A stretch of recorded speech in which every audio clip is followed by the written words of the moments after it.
बच्चे ने दी माँ बाप को एक सीख। और किसी गांव में एक बूढ़ा व्यक्ति अपने बेटे और बहू के साथ रहता था। परिवार सुखी संपन्न था, किसी तरह की कोई परेशानी नहीं थी। बूढ़ा बाप जो किसी समय अच्छा खासा नौजवान था, आज बुढ़ापे से हार गया था। चलते समय लड़खड़ाता था, लाठी की जरूरत पड़ने लगी। चेहरा झुर्रियों से भर चुका था, बस अपना जीवन किसी तरह व्यतीत कर रहा था। घर में एक चीज अच्छी थी कि शाम को खाना खाते समय पूरा परिवार एक साथ टेबल पर बैठकर खाना खाता था। एक दिन ऐसे ही शाम को जब सारे लोग खाना खाने बैठे, बेटा ऑफिस से आया था, भूख ज्यादा थी सो जल्दी से खाना खाने बैठ गया और साथ में बहू और उसका एक बेटा भी खाने लगे। बूढ़े हाथ जैसे ही थाली उठाने को हुए, थाली हाथ से छिटक गई, थोड़ी दाल टेबल पे गिर गई। बहू बेटे ने घृणा दृष्टि से पिता की ओर देखा और फिर से अपना खाने में लग गए। बूढ़े पिता ने जैसे ही अपने हिलते हाथों से खाना खाना शुरू किया तो खाना कभी कपड़ों पे गिरता, कभी जमीन पर।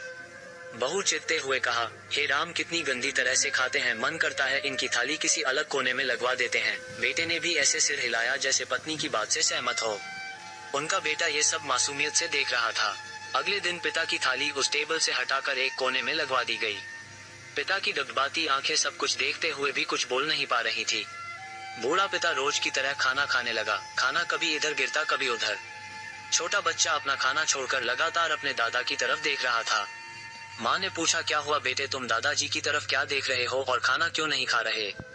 बच्चा बड़ी मासूमियत से बोला, माँ, मैं सीख रहा हूँ कि वृद्धों के साथ कैसा व्यवहार करना चाहिए। जब मैं बड़ा हो जाऊंगा और आप लोग बूढ़े हो जाओगे तो मैं भी आपको इसी तरह कोने में खाना खिलाया करूंगा। बच्चे के मुंह से ऐसा सुनते ही बेटे और बहू दोनों कांप उठे। शायद बच्चे की बात उनके मन में बैठ गई थी। यूकी बच्चा ने मासूमियत के साथ एक बहुत बड़ा सबक दोनों लोगों को दिया था।